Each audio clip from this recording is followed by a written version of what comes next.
يا دكتور، انا من ليبيا ومتابع حضرتك. انا ممكن اعمل تحديد نوع الجنين وبعد الحمل تطلع من تحديد نوع الجنين من الحاجات المضمونه بنسبه 99%. خليني اقول لحضرتك، رغم ان الموضوع ده نادر جدا بس ممكن يحصل، ولما بيحصل بيبقى فيه اسباب كتيره نبقى قاعدين احنا كدكاتره حقن مجهري مش فاهمين ده حصل ازاي. في الحقيقه التفسير بتاع الموضوع ده ملهوش اكتر من 3 تفسيرات. رقم واحد، ان يكون في خطأ في الجهاز اثناء قرايه الكروموسوم، ان هو يكون قرا الكروموسوم اكس بدل ما يقرا الكروموسوم واي، او حصل الحمل في بنت. رقم اتنين، ان يكون حصل نوع من انواع الاوتو كوركشن في الكروموسومات او التصحيح الذاتي، يعني الكروموسوم اتقرا بشكل معين في اليوم الثالث واي، ولكن لسبب احنا مش فاهمينه اتحول او اتقرا خلايا تانية كانت موجوده، والخلايا اللي احنا اخدناها كانت واي، كان في خلايا تانية اكس وكمل على ان هو اكس اكس. وده بيحصل على فكره، ونظريه مشهوره جدا اسمها نظريه السيلف كوركشن او التصحيح الذاتي. او يكون حاجه تانية خالص، ان ده حمل طبيعي حصل بالصدفه،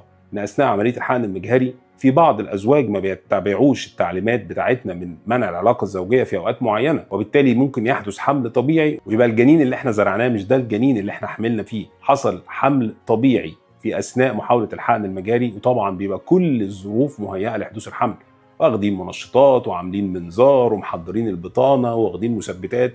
مفيش احسن من كده لحدوث حمل طبيعي في المراحل دي. عشان كده انا بنصح بالمناسبه كل الستات اللي بتعمل حقن مجهري باتباع الدقيقه للتعليمات الدكتور اثناء عمليات الحقن المجهري في موضوع العلاقه الزوجيه.